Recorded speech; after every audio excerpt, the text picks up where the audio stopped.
प्यारे बच्चों नमस्कार। मैथ यूनिवर्स की इस वीडियो लेक्चर में आपका स्वागत है। इससे पहले हमने पार्ट 1 में कक्षा 10 मैथ पेपर से संबंधित कुछ प्रश्नों को हल किया था। अब हम इससे आगे के क्रम में देखते हैं कुछ क्वेश्चनों को। ये जो क्वेश्चन हम करा रहे हैं कक्षा 10 के लिए, वर्ष 2023 के लिए बड़े महत्वपूर्ण हैं, तो इसके लिए ध्यान से सॉल्व करने की कोशिश करें। तो एक क्वेश्चन है ये, 5/x-1 plus 1/y-2 is equal to 2। 6/x-1 minus 3/y-2 बराबर 1। अब इस सवाल को सॉल्व करने के लिए आपको देखो क्या करना है। यहाँ पर इसके हर में x-1 है और इसके हर में x-1 है।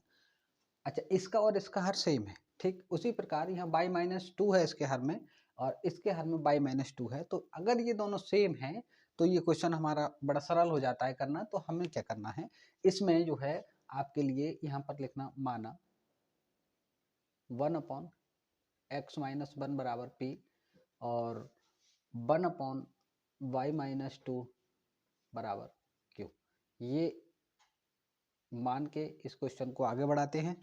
देखिए ये हो जाएगा 5p प्लस q बराबर 2। इसको समीकरण नंबर 1 नाम दें और इसके बाद ये हो जाएगा 6p माइनस 3q बराबर 1। इसको समीकरण नंबर 2 नाम दें। हमने किया क्या है, यहाँ पर इसको हम 5 इंटू 1/x-1 लिख सकते हैं और x-1 की जगह 1/x-1 की जगह हमने p लिख दिया। सेम 1/y-2 की जगह हमने q लिख दिया और यहाँ पर हम 6 इंटू 1/x-1 लिख सकते हैं इसको और x-1 की जगह पर हमने p लिख दिया। सेम 3 गुणा 1/y-2 लिख सकते हैं, तो 1/y-2 की जगह हमने q लिख दिया। अब हमें p और q में दो समीकरण हैं और इन दोनों का हम मान निकालते हैं।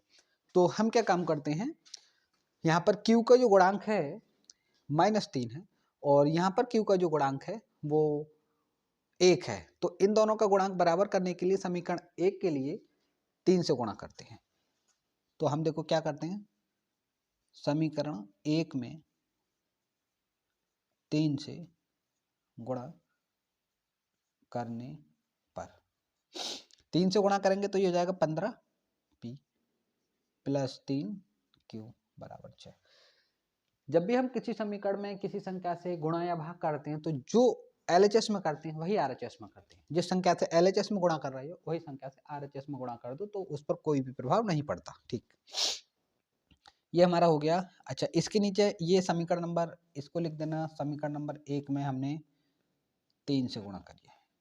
फिर उसके बाद जो है ये वाली समीकरण को आप दोबारा फिर लीजिए, -3q बराबर 1।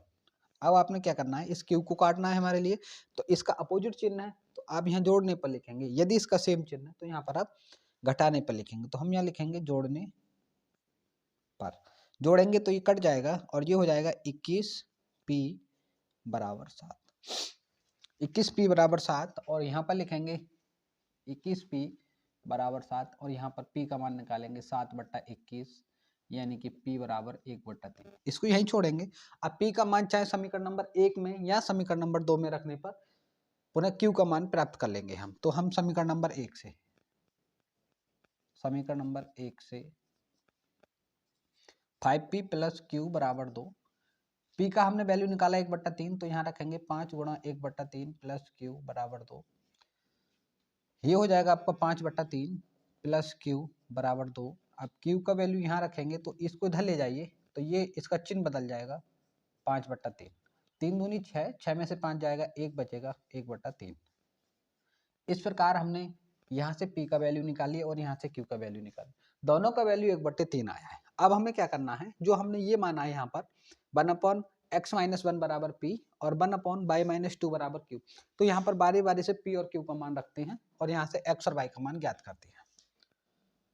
1/x-1 बराबर p, p का मान है हमारे पास 1/3 तो यहाँ पर रखेंगे 1/3 बराबर x-1 का वैल्यू निकालने के लिए इसका मल्टीप्लाई कर दो तो x माइनस 1 बराबर 3।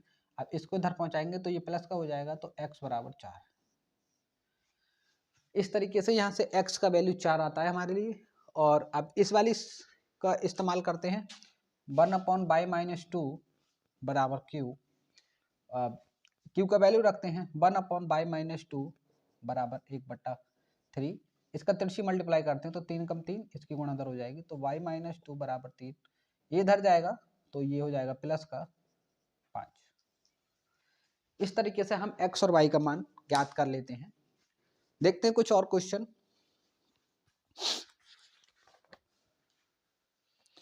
हाँ, ऊंचाई और दूरी से एक सवाल है और बड़ा ही महत्वपूर्ण है ये। एक मीनार के आधार से एक सरल रेखा में 9 मीटर और 16 मीटर की दूरी पर स्थित दो बिंदु मीनार के शिखर के उन्नयन कोण एक दूसरे के पूरक कोण हैं। तो सिद्ध कीजिए कि मीनार की ऊंचाई 12 मीटर है। ठीक, इस क्वेश्चन को करते हैं। क्वेश्चन है हमारा, एक मीनार के आधार से एक सरल रेखा में, ये यहां पर आप एक मीनार मान लो, मीनार। अब ये इसका शिखर है और ये इसका आधार है। इसकी एक ये आधार से जो जा रही है इसको सरल रेखा कह रहा है। अब इस रेखा पर, इस वाली रेखा पर यहां से 9 मीटर की दूरी पर और 12 मीटर की दूरी पर से इस मीनार के शिखर का उन्नयन कोण देखा गया। और ये जो दोनों उन्नयन कोण हैं एक दूसरे के पूरक कोण हैं। पूरक कोण का मतलब ये होता है कि वो दोनों कोण एक दूसरे को अगर जोड़े तो 90 डिग्री की माप पूरा करें। तो 9 मीटर पे हमने यहां से इसका देखा उन्नयन कोण,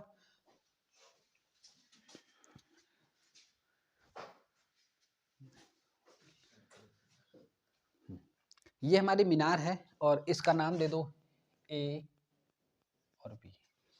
अब इसमें उन्नयन कोण बनना है। कोण दो प्रकार के होते हैं, एक उन्नयन कोण होता है, एक अवनमन कोण होता है। उन्नयन कोण का मतलब ये होता है कि जैसे मान लो ये हमारी आंख की क्षैतिज रेखा है, ये हमारी आंख की क्षैतिज रेखा है। अब इस रेखा से कोई ऊपर की ओर देखेगा तो वो उन्नयन कोण कहलाएगा, और इस आंख के क्षैतिज रेखा से अगर कोई नीचे को देखेगा तो वो अवनमन कोण कहलाएगा। तो ये दोनों उन्नयन कोण बन रहे हैं। तो ये वाला और ये वाला जो दोनों उन्नयन कोण बन रहे हैं, ये दोनों कोण आपस में एक दूसरे के पूरक हैं। पूरक का मतलब इसको और इसको जोड़ें तो 90 डिग्री बैठेगा। तो हम ऐसा करते हैं कि ये वाला कोण मान ले रहे हैं थीटा और ई वाला कोण मान ले रहे हैं 90 माइनस थीटा।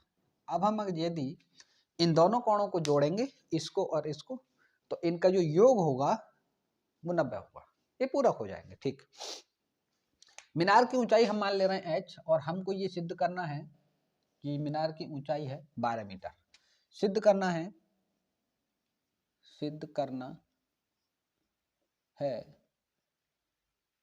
मीनार की ऊंचाई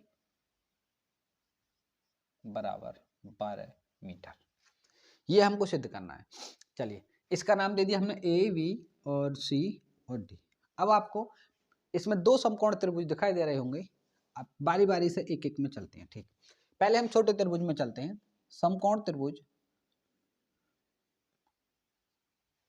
ए बी सी में, समकोण त्रिभुज ए बी सी में, ए बी और सी ये कोण है। कोण के सामने जो होता है वो लंब होता है और ये आधार हो जाएगा। लंब और आधार आते हैं tan में, तो इस वाले त्रिभुज में tan थीटा लगाते हैं। tan थीटा बराबर लंब हो जाएगा h बट्टा आधार हो जाएगा 9।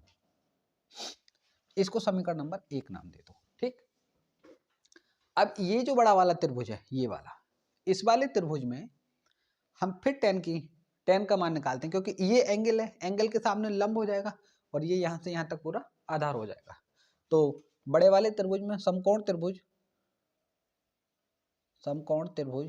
ए बी डी में tan 90 माइनस थीटा बराबर h बट्टा, ये इसके लिए लंब हो जाएगा और यहां से यहां तक पूरा ये आधार हो जाएगा, तो यहां लिखेंगे h बट्टा 16। अब आपको एक बात ध्यान रखनी है कि tan 90 माइनस थीटा बराबर होता है cot थीटा के, और cot थीटा जो बराबर होता है 1/tan थीटा के। आपने इतनी बात ध्यान रखना है।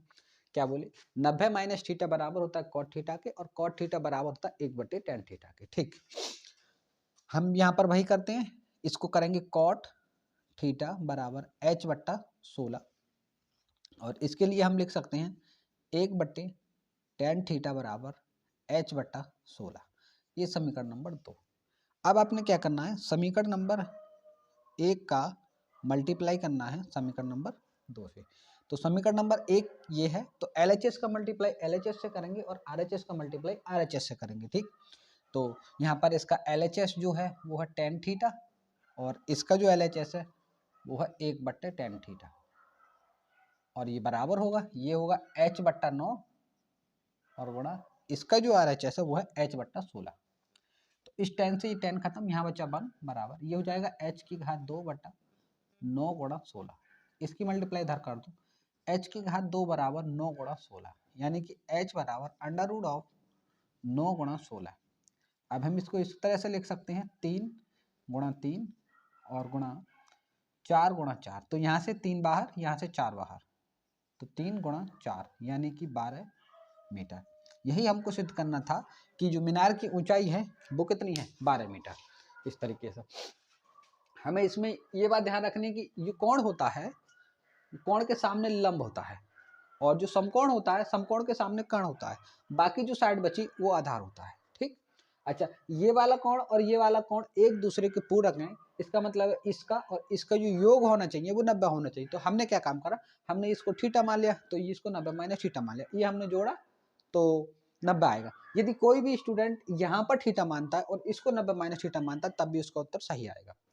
इस तरीके से हमने इस वाले त्रिभुज में, इस वाले में tan थीटा लगाया h/9, और फिर इस बड़े वाले में tan 90 माइनस थीटा लगाया, ये h/16 आएगा। फिर हमने इसमें 90 माइनस थीटा जो होता है tan 90 minus theta cot theta होता है, और कॉट थीटा जो है 1/tan थीटा के बराबर होता है। हमने इस वाली इक्वेशन का और इस वाली इक्वेशन का LHS से मल्टीप्लाई कर दिया और RHS का RHS से मल्टीप्लाई कर दिया, और यहाँ से हमने सॉल्व करने पर पाया कि मीनार की जो ऊंचाई है वो 12 मीटर है। ठीक, इस तरीके से हम इस क्वेश्चन को पूर्ण कर लेते हैं।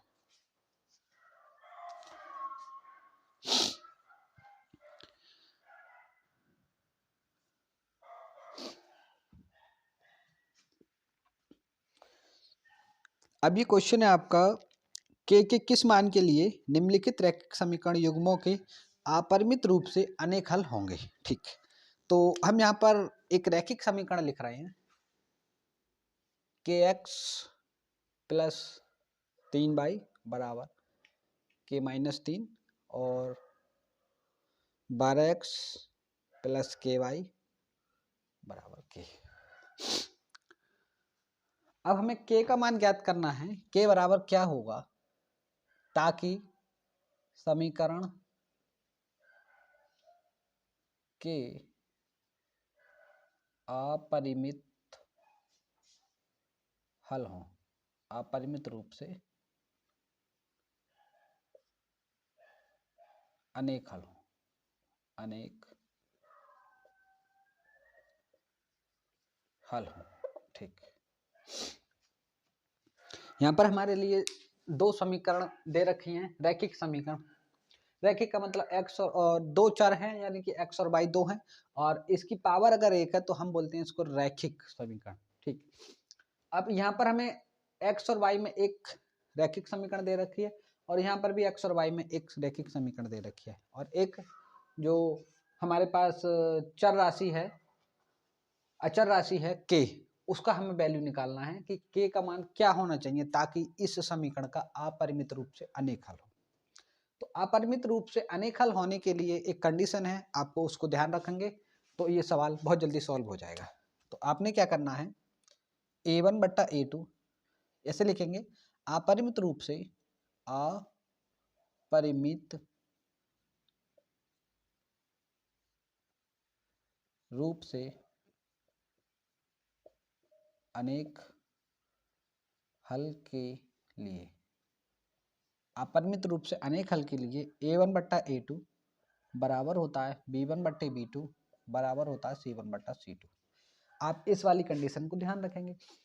अच्छा, a1 a2 और a1 a2 b1 b2 और c1 c2 इन समीकरण से निकालेंगे। देखो कैसे निकालते हैं, पहले तो इन रैखिक समीकरण को इनके मानक रूप में लेके आइए।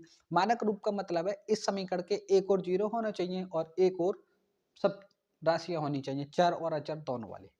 इस वाली समीकरण में भी इसको इधर लेके आइए, चर और अचर राशि एक तरफ करिए और एक तरफ जीरो करिए। कैसे करेंगे देखिए, इसको हम ये लिख सकते हैं के एक्स प्लस 3y माइनस का के प्लस का 3 बराबर 0। और इसके लिए हम कर सकते हैं 12x प्लस के वाई माइनस का के बराबर 0। अब इस वाली की तुलना a1x plus b1y plus c1 बराबर 0 से कर दो और इसकी तुलना a2x plus b2y plus c2 बराबर 0 से कर दो। अब जैसे ही हम इसकी तुलना a1x plus b1y plus c1 बराबर 0 से करेंगे तो देखो x के साथ गुणा में k लिख रहा है और यहाँ x के साथ गुणा में a1 लिख रहा है, तो जो a1 का वैल्यू हो जाएगा वो k हो जाएगा। यहाँ y के साथ 3 लिख रहा है और यहाँ y के साथ b1 लिख रहा है, तो b1 का वैल्यू 3 हो जाएगा और यहाँ पर जो c बाकी जो बचा वो c1 है माइनस का k प्लस 3। ठीक, अब सेम इसी प्रकार इसको करेंगे। a2 का जो वैल्यू हो जाएगा, x के साथ 12 लिख रहा है, x के साथ a2 लिख रहा है, तो a2 का वैल्यू हो जाएगा 12। y के साथ k लिख रहा है और y के साथ b2 लिख रहा है, तो b2 का जो वैल्यू हो जाएगा वो हो जाएगा k और इसी प्रकार c2 का जो वैल्यू हो जाएगा माइनस का k। अब हमारे लिए इसका कंडीशन पता है कि यदि किसी दो समीकरण रैखिक समीकरण का अपरिमित रूप से अनेक हल है तो a1 अपॉन a2 बराबर होगा b1 अपॉन b2 बराबर होगा c1 अपॉन c2। देखते हैं कैसे। a1 a2 b1 b2 c1 c2 को वहां से वैल्यू यहाँ रखें। a1 का वैल्यू है k और a2 का वैल्यू है 12 बराबर b1 का वैल्यू है 3 और b2 का वैल्यू है k बराबर c1 का वैल्यू है माइनस k प्लस 3 और बटे c2 का वैल्यू है माइनस का k। अब यहाँ पर आपको दो समीकरण दिखाई दे रही हैं, तो आप कोई सी भी एक समीकरण को लेके k का मान निकालेंगे। ठीक, तो मैं इसको और इसको ले रहा हूं, तो k बट्टा 12 बराबर 3 बट्टा k, तो k का तिरछी मल्टीप्लाई करेंगे तो k की घात 2 बराबर 12 3 36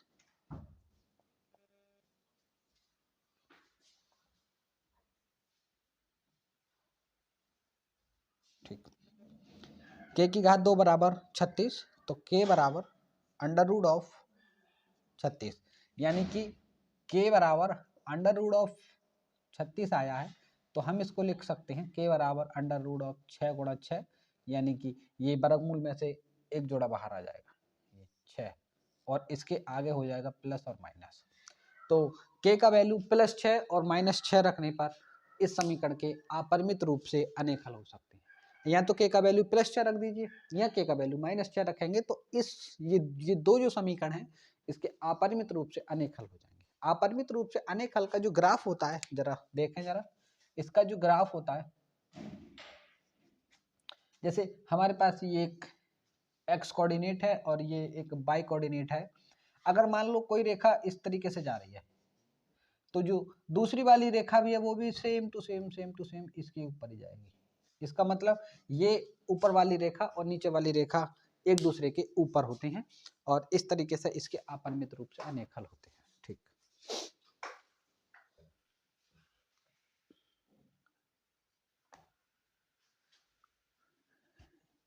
ये त्रिकोणमिति से एक सवाल है, कोसेक थीटा बराबर 2 सही 3/5 हैं तो टेन थीटा और कॉस थीटा का मान ज्ञात कीजिए। देखते हैं ये क्वेश्चन कैसे होगा। ये आपने दे रखा है, यदि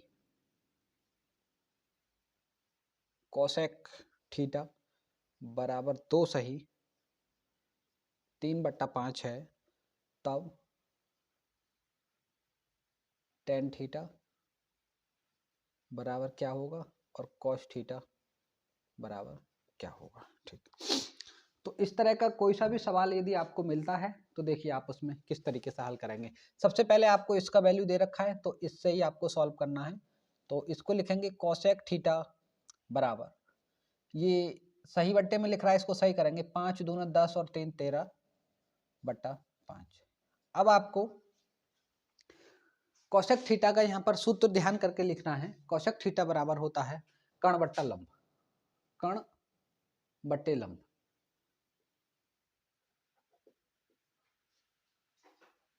अब आप एक त्रिभुज बनाइए इस तरीके से, एक त्रिभुज बना लीजिए। अब यहाँ तो 90 है, अब अपना जो थीटा है वो या तो यहाँ रख लीजिए या यहाँ रख लीजिए, मैं यहाँ रख लेता हूँ।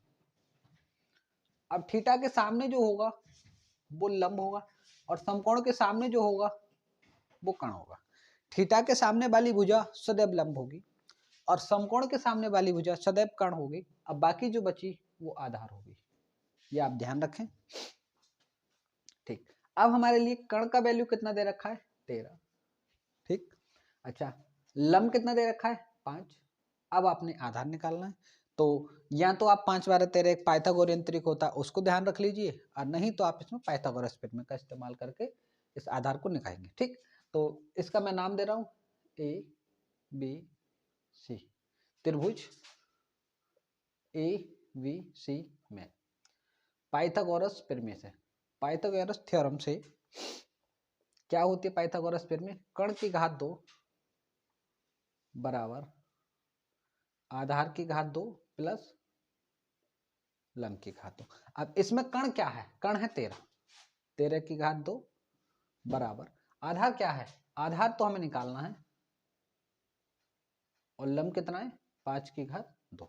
ठीक, अब 13 का वर्ग होता है 1/9 बराबर आधार की घात 2 प्लस लंब होता है 25। अब इसको इधर ले जाइए तो 1/9 और माइनस 25 बराबर आधार की घात 2, यानी कि आधार की घात 2 बराबर है 144, यानी कि आधार बराबर अंडर रूट ऑफ 144, यानी कि आधार जो हो जाएगा आपका वो हो जाएगा प्लस माइनस 12।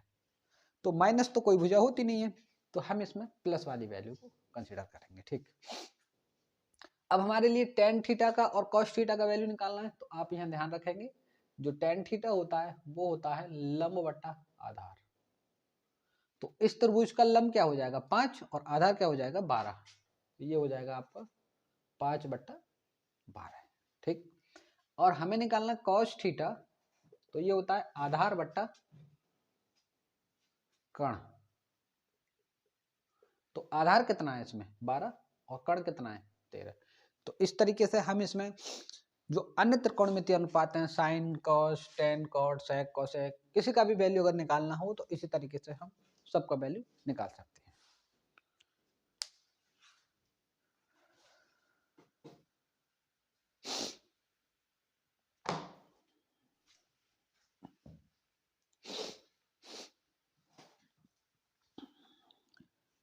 एक त्रिभुज का क्षेत्रफल ज्ञात करना है अगले सवाल में।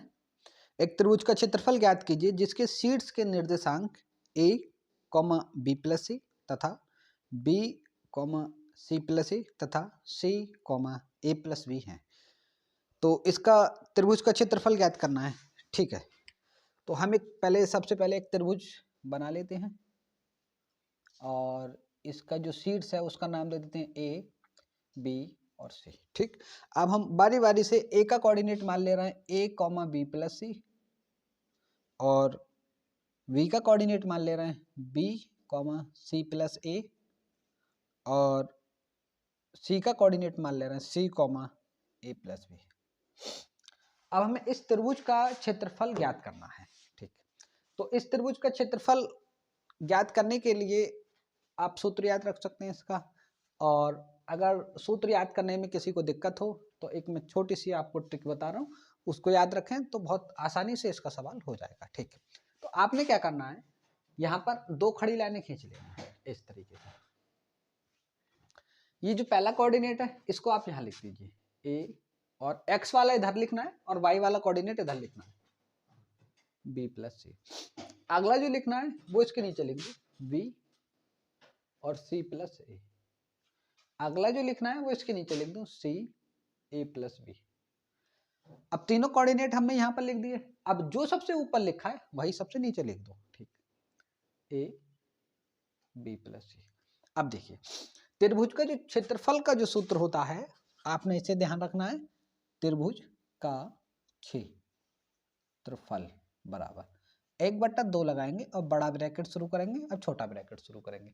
अब आपने क्या करना है, इसका मल्टीप्लाई इधर करना है, यहां लिखेंगे ए, या मझला ब्रैकेट लगा दो, ए सी प्लस ए, ठीक, प्लस करके इसका मल्टीप्लाई इधर लिखना है, प्लस बी और ए प्लस बी, ठीक, और इसका इधर करना है प्लस सी बी प्लस सी। अब आपने मझला ब्रैकेट बंद करना है और माइनस चिन्ह लगाना है, फिर मझला ब्रैकेट शुरू करना है। अब इसका मल्टीप्लाई इधर करना है, तो लिखेंगे v और v प्लस सी, प्लस इसका मल्टीप्लाई इधर करना है, c और c प्लस ए, और इसका मल्टीप्लाई आपने इधर करना है, ठीक, a और a प्लस बी, और मझला ब्रैकेट बंद करेंगे, बड़ा ब्रैकेट बंद करेंगे। इस तरीके से वहां से ये वाला डाटा हम लिख देंगे, ठीक। अब आपने इसका मल्टीप्लाई करो अंदर, 1/2 मझला ब्रैकेट, ये हो जाएगा A C plus 1/2 plus A B plus B की घात 2 plus B C plus C की घात 2, मझला ब्रैकेट बंद। अब इधर आ जाओ, इसका मल्टीप्लाई करें, बी का बी से होगा वी की घात 2, बी का सी से होगा बी सी, प्लस सी का सी से होगा सी की घात 2, सी का ए से होगा सी ए का ए से होगा ए की घात 2, प्लस ए का बी से होगा ए बी, और मझला ब्रैकेट बंद बराबर 1/2।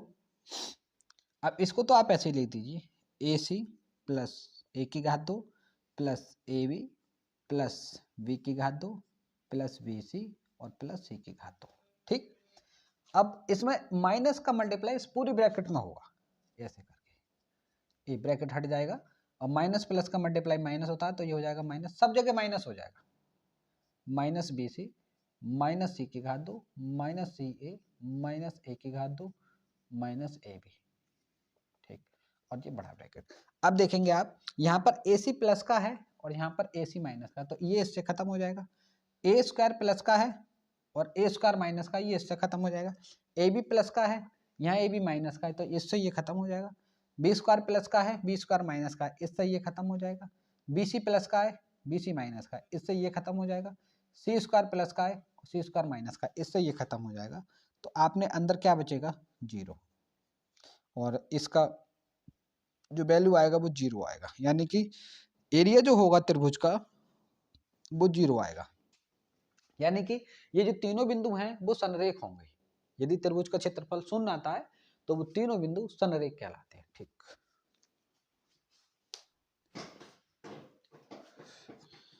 सवाल है कि दो घन जिसमें प्रत्येक का जो आयतन है 343 घन सेंटीमीटर है, के संलग्न फलकों को मिलाकर एक ठोस बनाया गया है, जिससे प्राप्त घनाभ का पृष्ठीय क्षेत्रफल ज्ञात कीजिए, ठीक।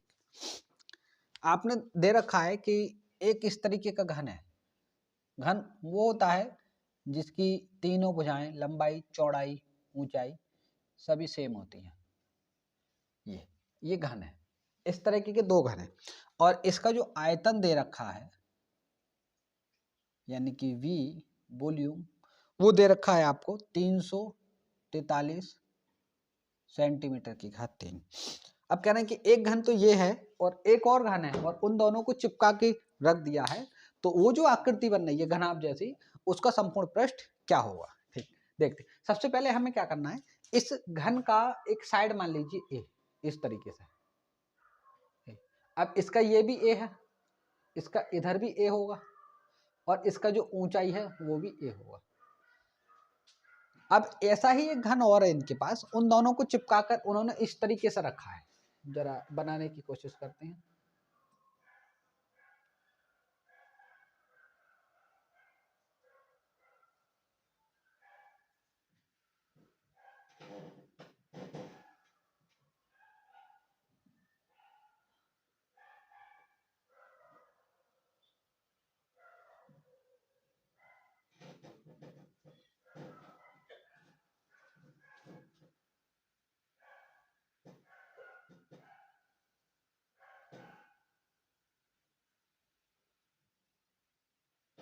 इस तरीके से जरा यहाँ समझने की कोशिश करेंगे। ये वाला घन एक यहाँ रखा है और इसके बगल में ये वाला यहाँ पर रख दिया। यदि ये वाली लंबाई a है तो यहाँ से यहाँ तक टोटल लंबाई 2a हो जाएगी।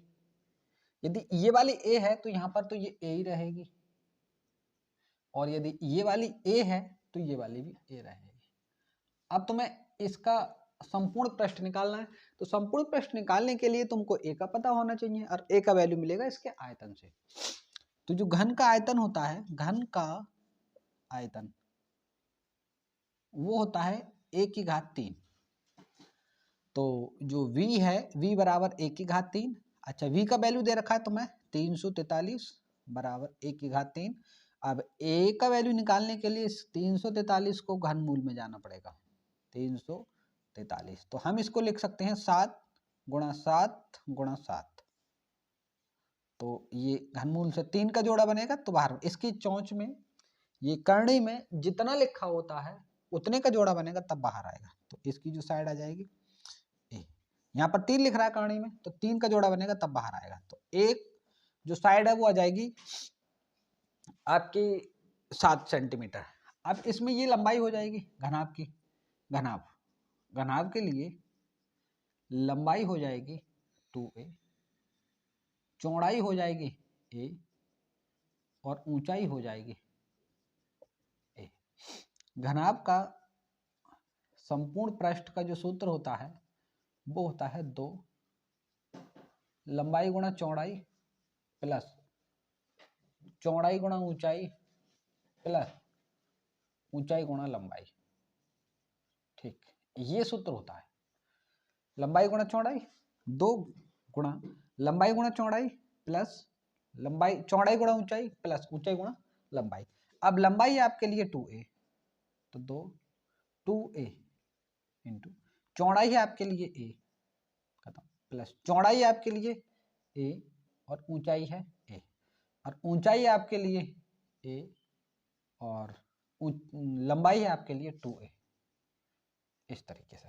तो 2 ये हो जाएगा 2 a⁻2 plus a⁻2 plus 2 a⁻2, 2a और 2a 4a और 1 5a, तो 2 × 5 a⁻2, यानी कि 5 दूना 10 a⁻2। अब a का वैल्यू कितना 7, तो 10 × 7⁻2, यानी कि 10 × 7 7 49, यानी कि 490 सेंटीमीटर की घात 2। इस तरीके से हम इस घनाभ का संपूर्ण पृष्ठ ज्ञात कर लेते हैं। हमने क्या काम करा, इस घन का आयतन हमको दे रखा था, इस घन के आयतन से हमने इसकी भुजा निकाल ली, एक लंबाई चौड़ाई इसकी सब बराबर होगी, तो a आ गया 7 सेंटीमीटर। अब ऐसा ये घन है, ऐसा ये बराबर बराबर दो घन को उन्होंने रख दिया है। अब कहना ये जो आकृति बन रही है घनाभ जैसी, इसका संपूर्ण पृष्ठ निकालो। तो हमने कहा ये a है, ये भी a है, तो ये टोटल हो जाएगा 2a।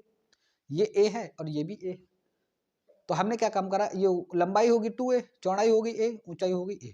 अब घनाभ का जो संपूर्ण पृष्ठ होता है वो होता है 2 गुणा लंबाई गुणा चौड़ाई प्लस चौड़ाई गुणा ऊंचाई प्लस ऊंचाई गुणा लंबाई। अब हमारी लंबाई चौड़ाई ऊंचाई ये जो दे रखा है, हमने यहाँ से करके इस तरीके से 490 सेंटीमीटर की ज्ञात 2 इसका संपूर्ण पृष्ठ निकाल लिया। ठीक है, ये कि भय अनुपात ज्ञात कीजिए जिसमें बिंदु -3, 10 और 6, -8 को मिलाने वाला रेखाखंड बिंदु -1, 6 के द्वारा विभाजित होता है। ठीक, कहने का मतलब ये है, एक रेखाखंड है इस तरीके से, एक कोऑर्डिनेट है इसका -3, 10 और एक कोऑर्डिनेट है इसका 6, -8, और एक कोई यहाँ पर कोई कोऑर्डिनेट है -1, 6। इसके द्वारा ये किस अनुपात में विभाजित हो रहा है, मतलब ये और इसका अनुपात क्या होगा। तो इसको मान लो a और इसको मान लो b और इसको मान लो c। इसका सूत्र वगैरह कोई याद करने की जरूरत नहीं है, थोड़ा सा समझ लो तो वो याद हो जाएगा। जैसे मान लो इसके जैसा ही है कि ये कुछ लाइन है, रेखाखंड है ये, और ये है मान लो a और इसका कोऑर्डिनेट है मान लो x1 और y1। ये बिंदु हमारा b और इसका कोऑर्डिनेट है x2 और y2। अब ये मान लो कोई बिंदु हमारा c और इसका कोऑर्डिनेट है x, y, और ये c बिंदु AB रेखा को m/n में विभाजित कर रहा है, m/n में अंत विभाजित कर रहा है। अंत मतलब ये जो विभाजन वाला जो बिंदु है इस रेखा के बीच में है कहीं पर, इसको अंत विभाजन कहते हैं। ठीक, तो यदि मुझे इस x का कोऑर्डिनेट चाहिए तो ये हम देखो कैसे निकालेंगे, इधर के m की गुणा इधर के x में करनी है और इधर के n की गुणा इधर के x में करनी है, यानी कि mx2 प्लस nx1 बटा m plus n। x coordinate निकालने के लिए आपको ये सूत्र इस्तेमाल करना है, y कोऑर्डिनेट निकालने के लिए इधर के m की गुणा इधर के y में करनी है और इधर के n की गुणा इधर के y में करनी है, यानी कि m y2 plus n y1 बटा m प्लस n। आपने ये दो सूत्र को इस्तेमाल करना है। ठीक, अब हम मान रहे हैं कि ये जो C बिंदु है इस AB रेखा को m अनुपात n में विभाजित कर रहा है, तो ये -1 या 6 किस तरीके से आया होगा, यानी कि -1 ऐसे आया होगा कि इसकी गुणा m की गुणा इधर के x में करी होगी और इधर के n की गुणा इधर के x में करी होगी और नीचे दोनों को अनुपात को जोड़ा होगा, तो हम वही करते हैं। ठीक, तब -1 इस तरीके से आएगा तो इसका m का गुणा इधर के x में करा होगा, m गुणा 6 प्लस इधर के n का गुणा इधर के इसमें करा होगा, n गुणा -3 और बटा m प्लस n। अब इसका मल्टीप्लाई आप इधर कर दीजिए तो माइनस का m माइनस का m बराबर ये हो जाएगा 6m और ये हो जाएगा माइनस का 3n। अब m को एक तरफ कर दीजिए, n को एक तरफ कर दीजिए, तो हम इधर n ला रहे हैं और इधर को m पहुंचा रहे हैं, तो माइनस का n ये इधर को आएगा तो ये प्लस का हो जाएगा बराबर 6m यहाँ पर पहले सही है। अब ये इधर को आएगा तो ये हो जाएगा प्लस का m, यहाँ पर रह जाएगा 2n बराबर ये हो जाएगा 7m। हमें m बटे n चाहिए तो इस n को इधर पहुंचाइए, 2 को इधर लाइए, तो n इधर जाएगा तो ये हो जाएगा 2 बराबर m बट्टा n। अब ये 7 इधर आएगा तो ये हो जाएगा 7, यानी कि m अनुपात n का जो वैल्यू आया 2:7 आया। इस तरीके से हम इस सवाल को भी कंप्लीट कर लेते हैं। उम्मीद है आपको ये काफी क्वेश्चन समझ में आए हों।